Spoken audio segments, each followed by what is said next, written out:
మన ఎమ్మిగనూరులోని viewers colony గ్రౌండ్లో అయితే ఉన్నాను. ఎందుకంటే త్వరలో జరగబోయే అంతర్రాష్ట్ర క్రికెట్ టోర్నమెంట్ అయితే మనకు వ్యూవర్స్ కాలనీ గ్రౌండ్లో అయితే జరగబోతుంది. దానికి సంబంధించి ఇక్కడ మనకు పిచ్ వర్క్ అయితే జరుగుతూ ఉంది. మీరు కానీ వ్యూవర్స్ కాలనీ గ్రౌండ్ చూసినారంటే ఒక మినీ స్టేడియాన్ని తలపిస్తుంది. ఇంకొక 2 రోజుల్లో సర్వాంగ సుందరంగా రెడీ అవుతుంది. మ్యాచెస్ స్టార్ట్ అవబోతున్నాయి. ఎన్నడూ లేని విధంగా మనకు ఇక్కడ బౌండరీ లైన్స్ తర్వాత మనకు ఫెంచెస్ అయితే రౌండ్ గా గ్రౌండ్ చుట్టూ మనకు ఈ యొక్క బౌండరీ లైన్ తర్వాత అయితే మనకు ఇక్కడ ఫెంచెస్ అయితే ఏర్పాటు చేశారు. చాలా అంటే చాలా బాగా కనపడతా ఉంది మనకు ఇది. అంటే నాకు తెలిసి మ్యాచ్ జరిగేటప్పుడు ఏది డిస్టర్బెన్సెస్ లేకపోయినట్ల అవుటర్స్ లోపలికి రాకోకున్నట్ల బౌండరీ లైన్ తర్వాత ఆ ఫెంచెస్ లోపలే మనకు ఆడియన్స్ కూర్చొని మ్యాచ్ ని ఎంజాయ్ చేసే విధంగా అయితే లోపలైతే ఫెంచెస్ అయితే ఏర్పాటు చేశారు. ఇదొక మినీ స్టేడియం అయితే తలపిస్తా ఉంది నిజంగా. అంటే కూడా మనకు ఇక 2 రోజుల్లో అయితే మనకు ఈ యొక్క అంతర్రాష్ట్ర క్రికెట్ టోర్నమెంట్ అయితే స్టార్ట్ అవబోతుంది. దాదాపుగా మనకు 2 లక్షల రూపాయలు అయితే ప్రైజ్ మనీ ఉందండి.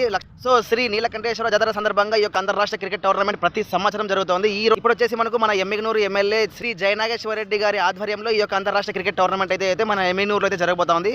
ఇక ఫైనల్ మ్యాచ్ వచ్చేసి రేపు నెల అంటే